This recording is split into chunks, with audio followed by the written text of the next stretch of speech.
With all the news of the next gen consoles landing in the next 2 months with Xbox Series X, Xbox Series S, the PlayStation 5, all the glorious games that are not coming out this year but will eventually make it to our consoles at some point in the future if we survive this pandemic, well, the one thing people just are completely ignoring right now is the actual internal hard drive capacity. And I have to tell you, there is a real shocker about to hit them. There is a real shocker about to land right now. So do all that good stuff, like, subscribe, hit that bell, share, because we're about to get into the nitty-gritty stuff of next gen hard drives.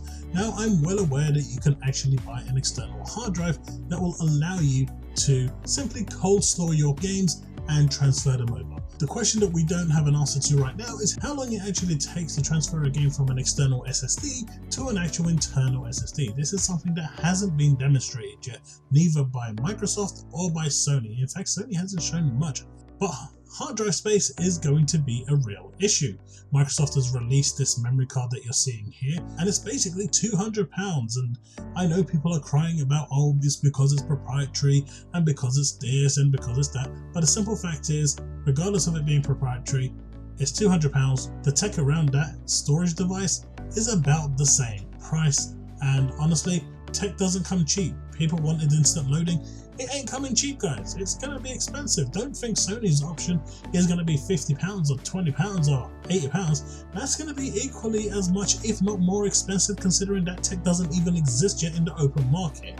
So do keep that in mind. And plus, they're going to be supplying external solutions. External solutions are always more expensive than internal solutions, so there'll be that as well.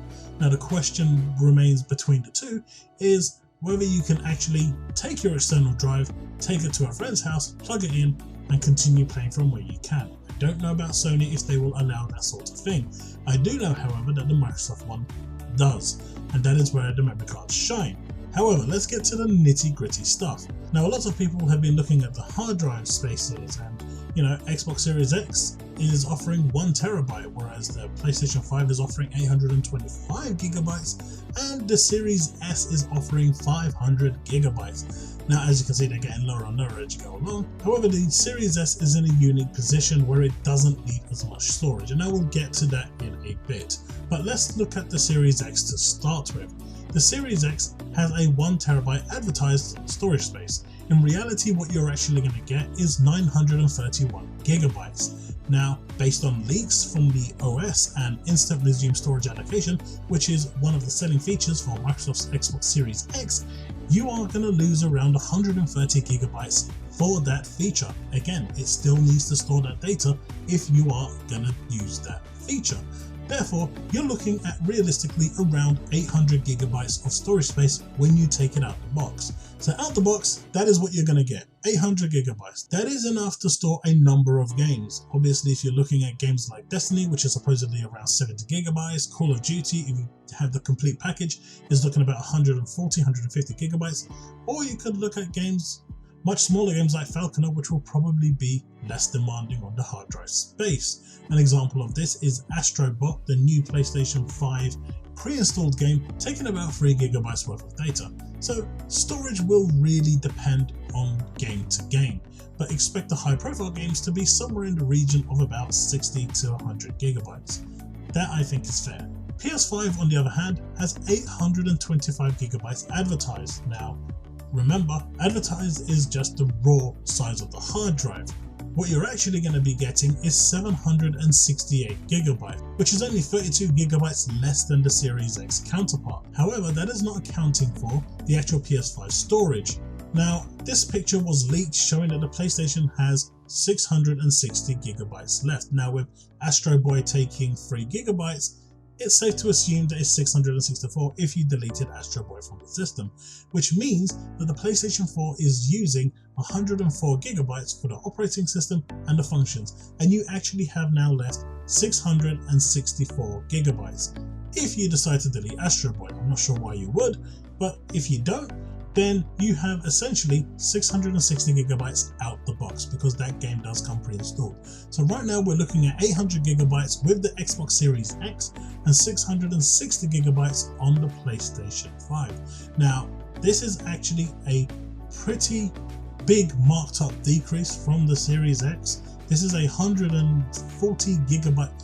This is 140 gigabytes difference. This is essentially the difference with about between 1 and 2 high profile games that are basically going to be occupying that spot, or maybe 3 AA games. So it is actually a big chunk that is the difference between the two consoles.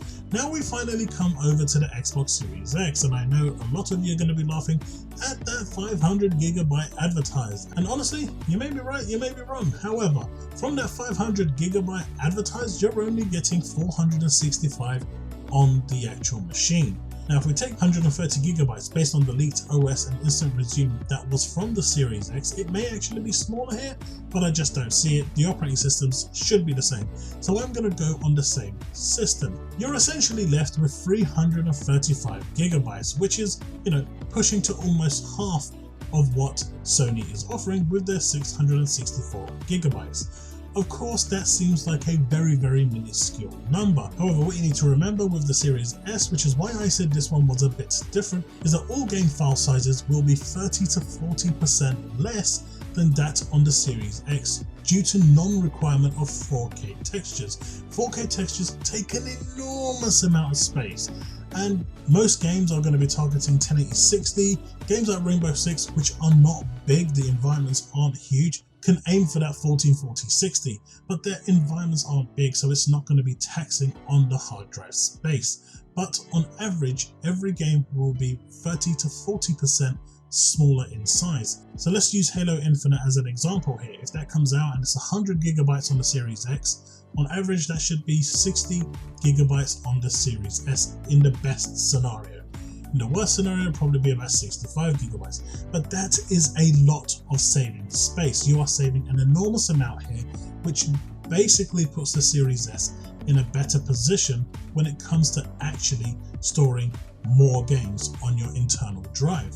It may have less overall in terms of actual capacity, but the reduction in file size makes all the difference, and that essentially gives it, if we're going by 40%, 134 gigabytes additional space, which brings that 335 to a grand total of 469 gigabytes. Now that's pretty impressive considering what it's actually doing. By reducing the file size, it's basically getting closer to the actual raw size of the actual game, and this essentially will allow you to install more games. Now this information is based leaked OS and instant resume storage allocation, which is 130 gigabytes, and that was for the Series X. Now for the Series S, because the file sizes are actually going to be smaller, this could potentially provide you with an extra 30 gigabytes of storage data because you're not storing 4K textures, you're not storing that data. If we take 30 gigabytes out of that, you're looking at 500 gigabytes of storage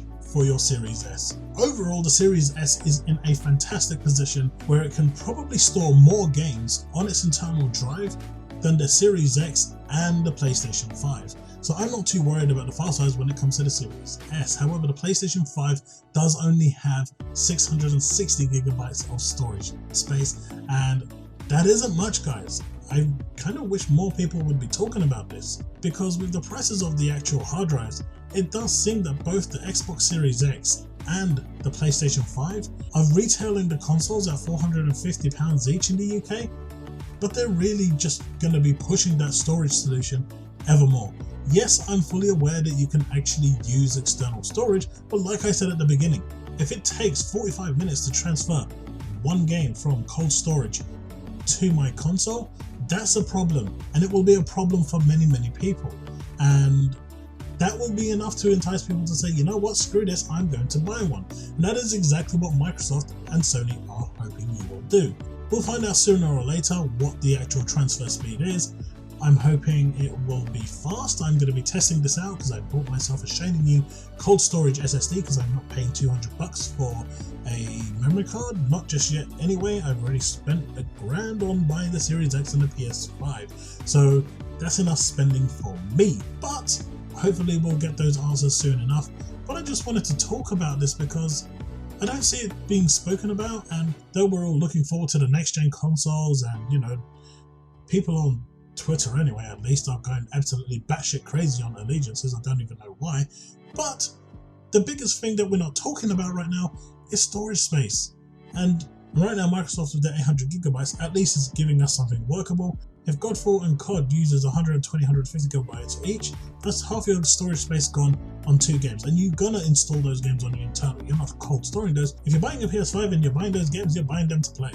You're not just gonna immediately cold store them every time you finish and then wait an hour for them to go and transfer over to your internal console. Again, the transfer time is speculative. I just don't know what it's gonna be. It could be 5 minutes, it could be 10 minutes.